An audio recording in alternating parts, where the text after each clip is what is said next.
দীর্ঘ সময় খোঁজাখুঁজির পর তিনি ক্লান্ত হয়ে আবার ঘুমিয়ে গেলেন। ঘুম থেকে জাগ্রত হয়ে দেখলেন তার উট, তার খাবার, তার পানীয় তার নিকটে। তিনি বললেন, আল্লাহ, আমি আপনার মালিক আর আপনি আমার গোলাম। শিরিক হলো না? কথা কি বুঝতে পারলেন? শিরিক, কথার শিরিক হলো না? হলো। তারপরে আবার বুঝতে পারলেন আমি তো ভুল বলেছি। সে ব্যক্তি বলল, আল্লাহ, আমাকে আপনি ক্ষমা করে দেন, ওই ব্যক্তি আল্লাহর নিকটে ক্ষমা চাওয়াতে আল্লাহ তাআলা যতটুকু তার উপরে সন্তুষ্ট, আল্লাহ তাআলা ওই বান্দার থেকে বেশি সন্তুষ্ট হবেন আমার আপনার উপর যদি আপনি তওবা করতে পারি।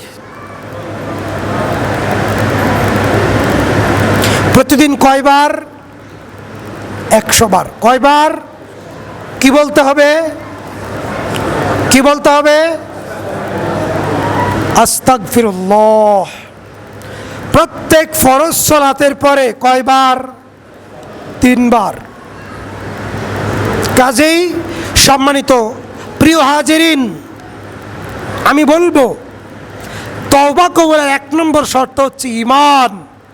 যদি আপনার ঈমান শিরিক যুক্ত হয় তওবা কবুল হবে না। 2 নম্বর, যদি পাপ চলমান থাকে তওবা কবুল হবে না। 3 নম্বর, ওই পাপ যদি পুনরায় হয় অনিচ্ছাকৃতভাবে হতে পারে, তওবা কবুল হতে পারে, তবে সেটা যদি সগীরা গুনাহ হয়, যদি কাবিরা গুনাহ হয় নাও হতে পারে, তবে নৈরাশ হওয়া যাবে না। সম্মানিত হাজিরিন, তাহলে আজকের আলোচনা থেকে সংক্ষিপ্ত আয়াত ও হাদিসকে কেন্দ্র করে আমরা যে বিষয়টি আপনার সামনে তুলে ধরতে চেয়েছিলাম তার মূল কথা আল্লাহ তাআলা বলেছেন, ইয়াগফির লাকুম যুনুবাকুম, তোমরা তোমাদের পাপের জন্য ক্ষমা চাও। কিসের জন্য ক্ষমা? পাপের জন্য। কার কাছে? আল্লাহর কাছে। ওই তওবা করতে গিয়ে কোনো ভায়া মাধ্যম ব্যবহার করা যাবে না? কোনো ভায়া মাধ্যম ব্যবহার করা যাবে? ভায়া মাধ্যম মানে পীর, চরমোনাই পীর, বেদে মারেফত। এই কিতাবে বলেছেন বান্দা যখন পাপ করে, বান্দা অনেক পাপ করে, পাপ করতে করতে জর্জরিত হয়ে যায়, ওই বান্দাকে আল্লাহ ক্ষমা করতে চায় না। এই পাপী বান্দার দিকে আল্লাহ তাকায় না। তখন ওই পীর আল্লাহর সাথে একান্তে গোপনে কথাবার্তা বলে ওই পাপী বান্দার জন্যে আল্লাহর দরবার থেকে, ওই পাপী বান্দার জন্যে আল্লাহর দরবার থেকে ক্ষমা ছিনিয়ে এনে দেয় ওই হক্কানি পীর চরমোনাই। আমার কথা না, আমার বাড়িতে তার লিখিত, তার স্বাক্ষরকৃত, তার প্রকাশনী, মুজাহিদ প্রকাশনী, ওই প্রকাশনী থেকে ছাপা যেই বই বেদে মারেফত, ওই কিতাবে এই কথা এই মুশরিক পীর উল্লেখ করেছেন।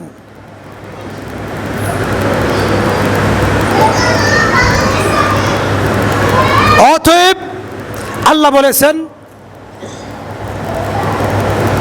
অকালা রাব্বুকুম উদউনি আস্তাজিব লাকুম, তুমি তোমার প্রভুকে ডাকো, তোমার প্রভু সরাসরি তোমার ডাকে সাড়া দিবেন।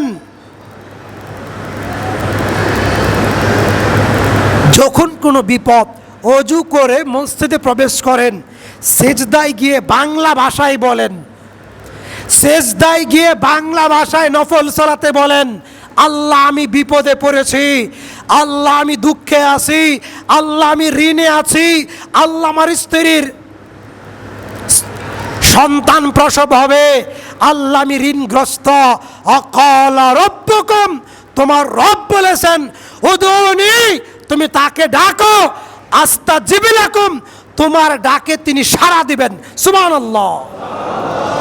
আল্লাহ বলেছেন ওয়াকরাবু ইলাইহি মিন হাবলিল ওয়ারিদ, তোমার রব তোমার এই গর্দানের থেকেও নিকটে, তোমার রব তোমার এই গর্দান থেকেও নিকটে, তোমার রব তোমার এই গর্দান থেকেও নিকটে। সুবহানাল্লাহ। মিশকাত 2 নম্বর খণ্ড, বাবুল আসকার অধ্যায়। সাহাবায়ে কেরাম জিহাদ থেকে ফিরতেছেন, তখন পাহাড়ের উঁচু থেকে নিচের দিকে নামতেছেন আর সুবহানাল্লাহ সুবহানাল্লাহ উচ্চ স্বরে বলতেছেন।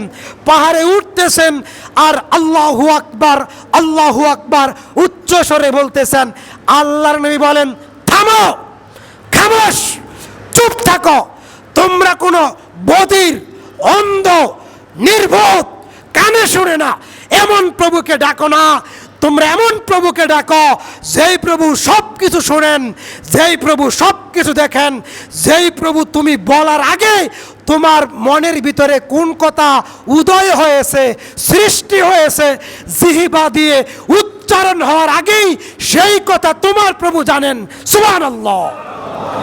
আমরা সেই প্রভুর গোলাম, আমরা সেই রবের দাস। আর এই মুশরিক পীর তার মূর্খ মুরিদদেরকে মুশরিক বানায় এই তরিকার বায়াত দিয়ে, এই তরিকার সবক দিয়ে। ঠিক না বেঠিক? অতএব আমাদের প্রভু নির্বোধ নয়, আমাদের প্রভু বধির নয়, আমাদের প্রভু অন্ধ নয়।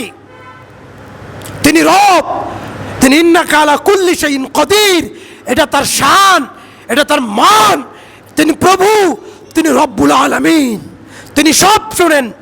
অতএব তওবা করার জন্য কোনো বায়া মাধ্যম লাগে না, কোনো ভাড়া করা হুজুর লাগে না।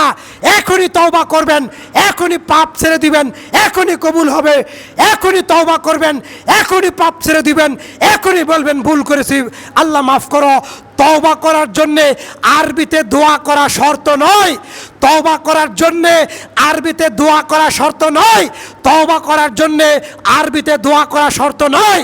তওবা হচ্ছে মনের আকুতি, মনের কাকুতি, মনের দুর্বলতা, মনের লজ্জা, মনের দুর্বলতা, অনুতপ্ত কার প্রতি? কি কারণে? পাপের কারণে। কি কারণে? পাপের কারণে। সুবহানাল্লাহ। কাজেই যখনই বান্দা তওবা করবে, কে কবুল করে নেবেন? আল্লাহ তুমি আমাদেরকে তওবাশীলদের কাতারে শামিল করো, বলেন আমিন। আল্লাহ তুমি আমাদেরকে মুত্তাকিদের কাতারে শামিল করো, বলেন আমিন। আল্লাহ তুমি আমাদের সমস্ত নেক আমলগুলো কবুল করো, বলেন আমিন। আল্লাহ তুমি আমাদের সমস্ত পাপ মাফ করো, বলেন আমিন। ওয়া মা আলাইনা ইল্লাল বালাগ ওয়া আখির দাওয়ানা।